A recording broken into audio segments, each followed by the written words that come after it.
So I started this organisation with a colleague of mine called Abby Billinghurst when we were both 23. So we were kind of young people ourselves anyway. Um, and we quickly met someone from the Southwark Youth Offending Team. And we'd worked for other organisations making films and doing plays and doing drama with young offenders. And they said, oh, well, would you come go to Rotherhithe in Southwark and work with some young people who've been involved in sort of offending behaviour, or there's been these different stuff around here that's happening. So that was the first project we did. A lot of my colleagues from the Youth Offending Service were saying to me, oh, be careful when you go to Peckham. It's a whole different ball game. Like, it's far more dangerous, it's far more scary, like, you gotta be careful. But when I went to Peckham, I didn't find that at all. Like, all the young men and women treated me with respect. They all called me sir. I kept saying, you don't have to call me sir, you can call me Kris. And, okay, sir. And they all really, really loved what we were doing. As you can see right now, like, get the young people to make the film. They're on the camera, they're writing the story, they're doing the acting, they're doing the clapperboard, all that. And they all engaged with it so much that our job was quite easy. It was like, the most difficult part of the job is finding young people who want to be there and want to be involved and want to learn and want to create an opportunity for themselves.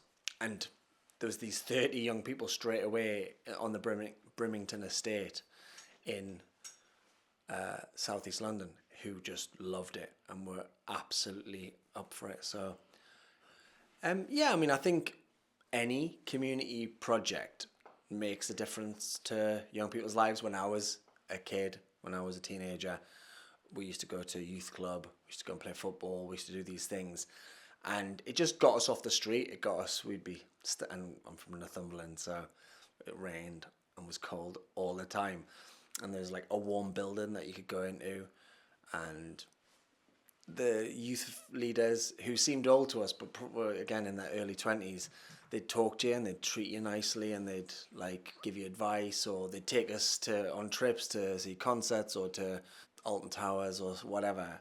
So I think doing anything for young people in the community does help and does change their lives, yeah. So community heroes for me is people like Sidney Meggie, who I first met on my first job in Peckham. He met me off the train. We were walking to the youth centre, and there's a big group of lads, and all of them, it didn't even seem like teenagers, to be honest. I thought they were adults. I thought they were like my age. And Sydney went up and was like, hey, what are you doing? And they're like, and he's like, come with me, we're going to go down there, we'll play pool and table tennis, and there's food and refreshments and stuff. And they came down, and they were all coming down. Well, yeah, we'll be down in a minute. And they all came down. I went, and how do you know them? He's like, I don't know. You don't know them at all? And he was like, no. I was like, oh, wow, that's amazing. He just went up, and Sydney had this ability to connect with young people. They seemed to trust him straight away. They seemed to know that he didn't want anything from them. He never had any ulterior motive. He just wanted to give opportunities for young people from his community. Anna Lumley was another person. Anna was the first person who hired My Life Productions, sent us to Bermondsey, to Rotherhithe, and to Peckham. And Anna's from around here, and Anna, again, exactly the same as Sid, just connected with the young people in a certain way where she was real. She didn't treat them like kids. She treated everyone the same. And then created these amazing projects like Mad About Football at Damalola Taylor Centre, where young people could come in and play football for free. But to qualify to play for free football, they had to do a 15-minute or 30-minute workshop on sexual health or safety or citizenship or how to build a CV. So young people wanted to play football, but at the same time, they built all these skills up on an evening. When I first started working in Southwark, there was young people. There was a lot of postcode wars going on. There was a lot of knife crime, and there was a lot of issues with young people being involved in organised crime with gangs and stuff like that. And through people like Sydney and Anna, the community changed massively, built up all these different things for young people to do. and get them into training and get them into education and safe housing and all this different sort of stuff. Sydney used to go and stand outside the schools, and when gangs came to recruit young people, kids coming out of school to get them to be runners for them to run drugs, Sydney would be like, what are you doing? And they'd be like, oh, hi Sid. Like, yeah, go away, leave now. I think the biggest difference is there was so much for young people to do after school and in their holidays. You could come and do a film project, you could go and play football, you could go on a trip to Liverpool and go to the Maritime Museum and learn about slavery and black history. You could go to Stubbers Adventure Park and do abseiling and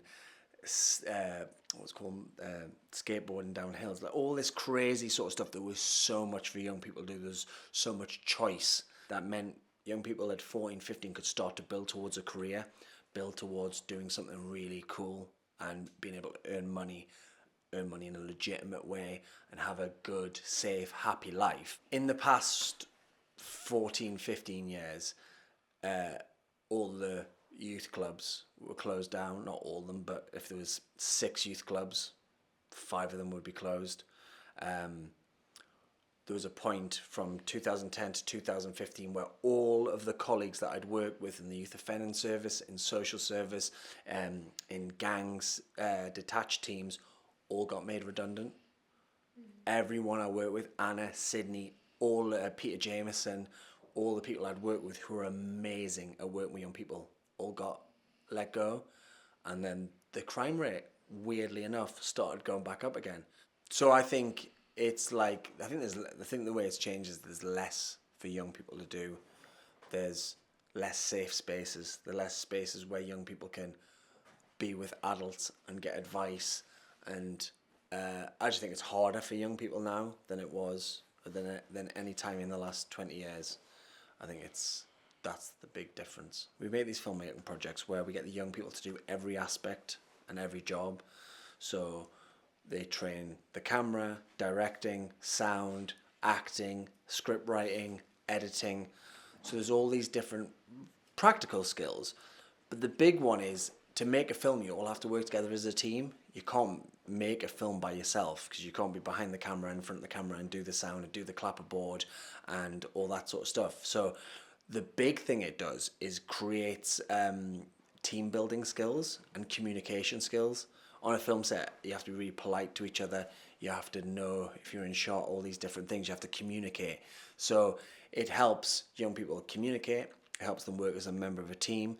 It gives them sort of IT and practical skills around filmmaking and all that sort of stuff. It gives them a sense of belonging. So they're part of something and achieve something. And then they make their film and edit it. And then they show it at the cinema, their local cinema. I mean, our home cinema for the past 20 years has been the Peckhamplex, who've supported us unbelievably, given us the cinema free for years. Let us film in the cinema. If we had part of the story where one of the characters goes to the cinema, they would let us film in there.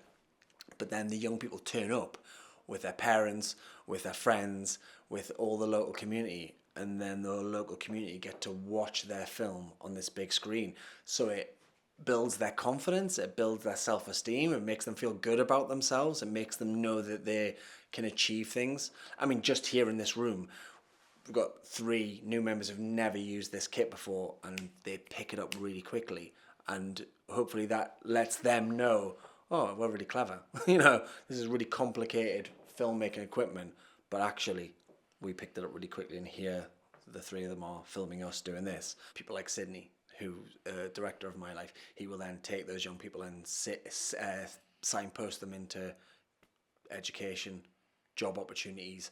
If they've got a problem with housing, he'll help them find housing. He used to work for the community safety team, and him and people like Pauline would take these young people whose maybe life were difficult or maybe they're even in danger, find them safe housing outside the community, find them a job, help them change their lives for the better.